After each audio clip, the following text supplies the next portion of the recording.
ક્ષત્રિય આંદોલનને લઈને સૌથી મહત્વના સમાચાર સામે આવી રહ્યા છે। ક્ષત્રિય સમાજના આંદોલનનો આવી શકે છે સુખદ અંત। થોડા સમયમાં મુખ્યમંત્રી નિવાસ સ્થાને મળશે બેઠક। ક્ષત્રિય સમાજના આગેવાનોની મહત્વની બેઠક મળશે। ક્ષત્રિય સમાજના આગેવાનોને બોલાવવામાં આવ્યા છે મુખ્યમંત્રીની આવાસ સ્થાને અને ગૃહ રાજ્યમંત્રી હર્ષ સંઘવી બેઠકમાં હાજર રહેશે।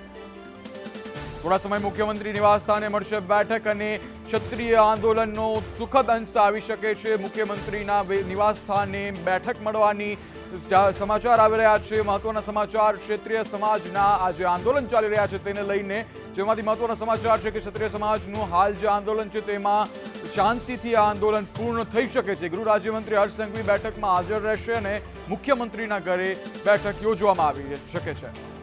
સમગ્ર માહિતી સાથે અમારી સાથે અમારા સંવાદદાતા હિરેન રાવલ જોડાઈ ચૂક્યા છે। હિરેન, શું છે સમગ્ર માહિતી? સૂત્રો પાસેથી મળતી માહિતી અંતર્ગત આવતીકાલે પરસોત્તમ રૂપાલા પોતાનું ઉમેદવારી પત્ર ભરે તે પહેલા આખા વિવાદનો અંત લાવવા માટે સરકાર પણ હવે સક્રિય થઈ છે। મુખ્યમંત્રી નિવાસ સ્થાને થોડાક જ સમયમાં આ બેઠક શરૂ થશે તે પ્રકારની માહિતી મળી રહી છે। સંકલન સમિતિના કેટલાક આગેવાનો અને ભાજપના ક્ષત્રિય આગેવાનો પણ આ બેઠકની અંદર હાજર રહેશે। સંભવતઃ ગૃહ રાજ્યમંત્રી જો સુરતથી પરત આવી જાય તો તે પણ આ બેઠકની અંદર હાજર રહે તેવી શક્યતા પ્રબળ અત્યારે દેખાઈ રહી છે। અત્યાર સુધી જે વિવાદ ચાલ્યો છે એમાં 3 થી 4 વખત પરસોત્તમ રૂપાલાએ માફી પણ માંગી છે, સંતોએ પણ અપીલ કરી છે અને આ વચ્ચે સંકલન સમિતિએ પણ મધ્યસ્થી કરી અને આ મામલો શાંત થાય એ પ્રકારની વાત ક્યાંક ઉચ્ચારી હતી અને એ પ્રક્રિયાના જ ભાગરૂપે આ ફરીથી બેઠક મુખ્યમંત્રી સાથે થોડા સમયમાં શરૂ થશે તે પ્રકારની માહિતી મળી રહી છે। એ પ્રકારે રાજકોટથી પણ 2 ઓડિયો વાયરલ થયા છે, પદ્મિનીબા અને અન્ય ગીતાબાનો ઓડિયો।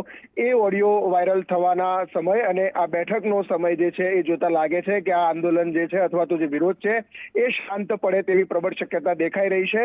સંભવતઃ જો સકારાત્મક ચર્ચા થશે તો આ બેઠકને અંતે આંદોલન અથવા તો જે વિરોધ છે એ પૂર્ણ કરી અને ક્ષત્રિય સમાજ માફી પણ આપે તે પ્રકારની પ્રબળ શક્યતા અત્યારે દેખાઈ રહી છે। જો કે જ્યાં સુધી સંકલન સમિતિની બેઠક પૂર્ણ થઈ અને સંકલન સમિતિ દ્વારા સત્તાવાર નિવેદન આપવામાં ન આવે ત્યાં સુધી રાહ જોવી જોઈએ, કારણ કે કઈ બાબતો પર ચર્ચા અને કઈ બાબતો પર સહમતિ સધાય છે તે પ્રશ્ન છે।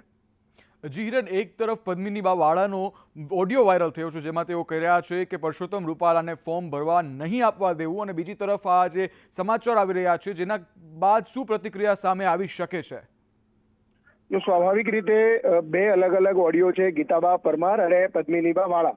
આ બંનેનો ઓડિયો જે છે એ જોતા એવું લાગે છે કે સંકલન સમિતિ અને બાકીના જે લોકો છે એ બંને વચ્ચે પણ ક્યાંક હજુ સહમતિ નથી સધાઈ કેટલીક બાબતોને લઈ, અને જે વિરોધ થઈ રહ્યો છે એ વિરોધ ક્યાંક કોઈક વ્યક્તિગત કારણોસર પણ થતો હોય તેવું પ્રાથમિક રીતે ધ્યાનમાં આવ્યું છે। કેટલાક આગેવાનો છે, આગેવાનો પોતાનો વ્યક્તિગત સ્કોર સેટ કરવા માટે પણ આ પ્રકારે ઉપયોગ આંદોલનનો થઈ શકે તે પ્રકારની શક્યતા હવે સંકલન સમિતિને પણ દેખાઈ છે, અને એટલા જ માટે સંકલન સમિતિના સંયોજક સહિતના લોકોએ થોડા સમય પહેલા જ જે પ્રેસ કોન્ફરન્સ કરી હતી ને એમાં પણ કહ્યું હતું કે જામ સાહેબના નિવેદન પર અમે વિચાર કરીશું, જામ સાહેબને પણ મળીશું અને ત્યારબાદ જરૂર પડશે તો સરકાર સાથે પણ અમે મંત્રણા કરીશું। એ પરિસ્થિતિ જોતા લાગે છે કે આમાં સમાધાન થાય તેવી પ્રબળ શક્યતા છે। જો કે બંને મહિલા આગેવાનો જે છે ગીતાબા અને પ્રજ્ઞાબા, તેમના વલણ જે છે એ હજુ નરમ હોય તે પ્રકારની સ્થિતિ નથી દેખાતી, પરંતુ એને પણ સમાજના આગેવાનો સમજાવશે। રાજકોટ તરફથી જે માહિતી મળી રહી છે, રાજકોટના સૂત્રો કહી રહ્યા છે કે કેસરી દેવસિંહ ઝાલા કે જેઓ રાજ્યસભાના સાંસદ છે એ અને પરસોત્તમ રૂપાલા રાજસ્થાનના કેટલાક ક્ષત્રિય આગેવાનોને પણ મળી અને આ મામલો શાંત થાય તે પ્રકારની ચર્ચા કરી હોવાની માહિતી મળી રહી છે।